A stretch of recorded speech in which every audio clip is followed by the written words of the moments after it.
Welcome to Remade in California. I'm Pat Pattison. This is a show about reinvention, inspiration, and transformation. Tools you can use if you are launching a new career business or simply reinventing yourself. Our expert guests help us explore new ideas, educational programs, and job resources available to you right here in California. Our show today covers balancing your business. During this show, we'll meet with Peter Bedard, hypnotherapist and author of Convergence Healing, and an online tea shop owner. We'll discuss with him how he runs multiple businesses here in California.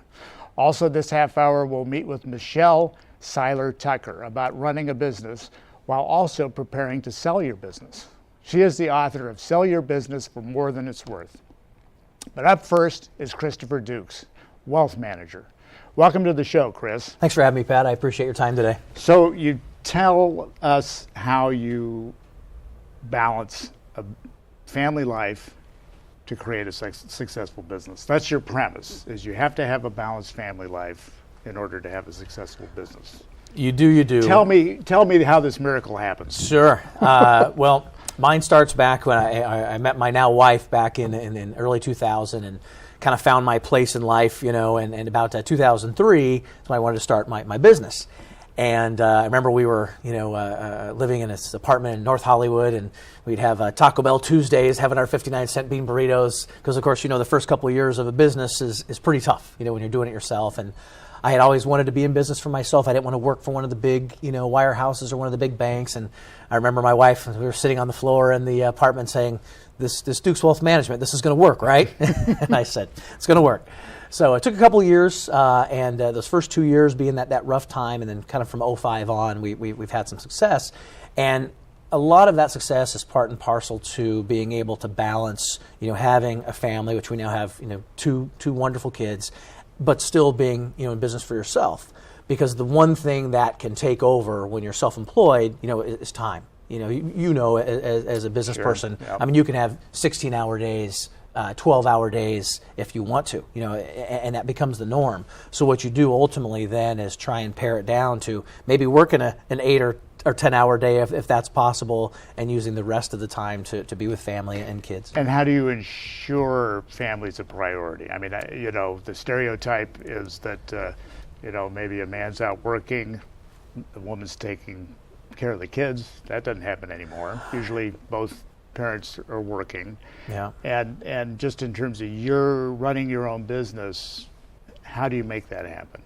So it's really all about scheduling. Okay. I have an assistant who runs a schedule for the office, but for me personally, it's all on Chris Dukes. Chris Dukes, runs his own family schedule. You made the mistake of naming the company after yourself. Yeah, exactly. You should never do that. They always want the guy. Right. That's how you just look at my shirt for my name. It's supposed to be equity. Something right. You can send anybody out. Right, exactly. Yeah. But no, to answer that, what I do generally in the mornings is, I want to spend time with the kids, so I'll take, either my son to his kinder care or my daughter to to grade school, and I never have appointments scheduled in the morning, so there's no conflict with that. And then all my appointments I'll do back to back during the workday, quote unquote. Then I'll want free time if I can for a pickup, so I can see them, whether it's just picking them up from school or some after school activity.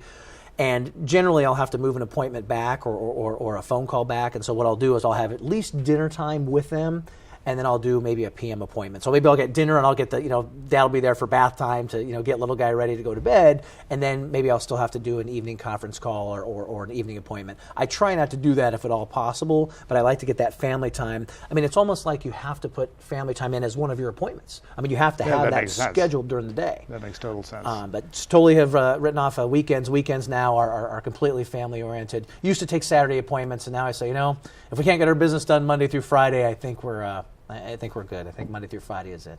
So as you're scheduling kind of these family appointments, I mean, you run your own business. I mean, what's your advice for somebody that's starting, since this show's about small business and balance, somebody starting a business like you were? Sure. What would you tell them kind of going into the endeavor? It's important to preserve some of your individuality, or time as with the family. I mean, not everyone's married, not everyone has kids, but it's important to have, that sort of that life-work balance. The old axiom is you can always make more money, but you can't make more time. Right? And so time is the one thing that once it's gone forever.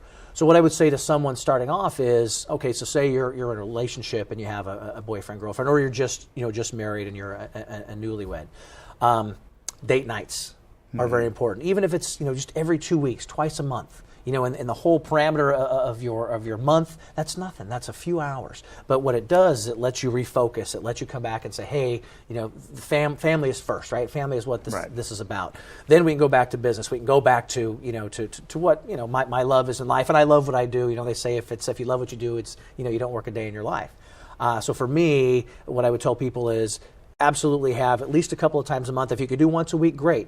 Always try and have either a dinner or a breakfast, sometime where you're sitting and we're social folks, so we always eat together, right? Have a time where you're eating together where you get a chance to talk. You're going to have 12, 16-hour days. We know it's coming. We know what's going to happen. But if you schedule out those individual times, whether it's a date night or it's a quick vacation, if you can get a night away, whether it's going to depending on where you live, from here going to Santa Barbara or San Diego, somewhere just to be away for 24, 36 hours. You come back refreshed, you come back ready to go, and you're ready to focus.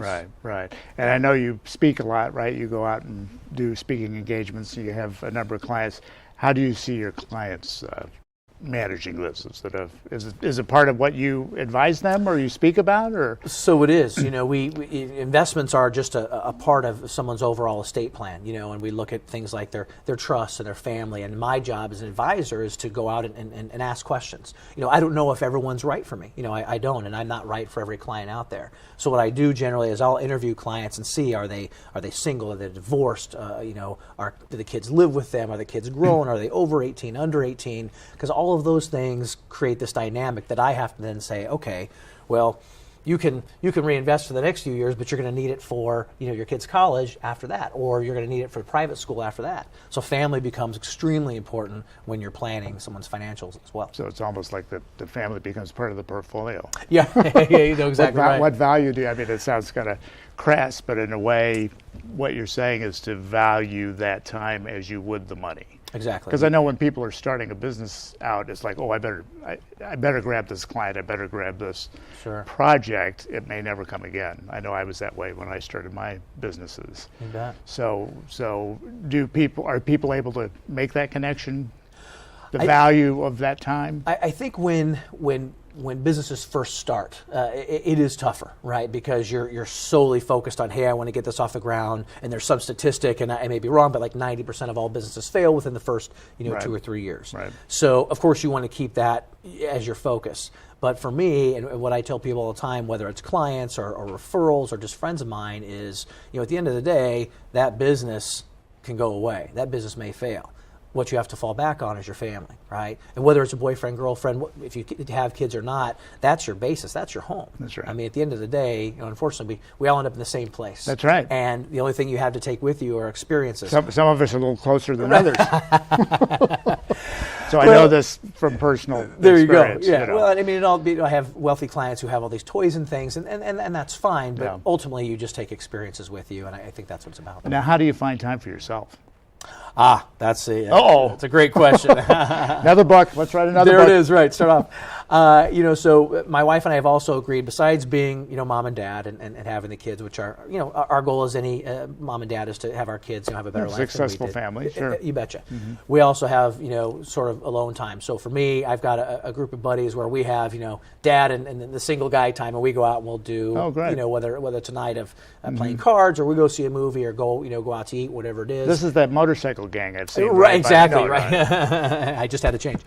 And so then my wife is the same way. We'll say, hey, there'll be a time where daddy takes over, because my wife is a full-time mom, and I tell people her job is much harder than mine. Wrangling those two little ones is pretty crazy.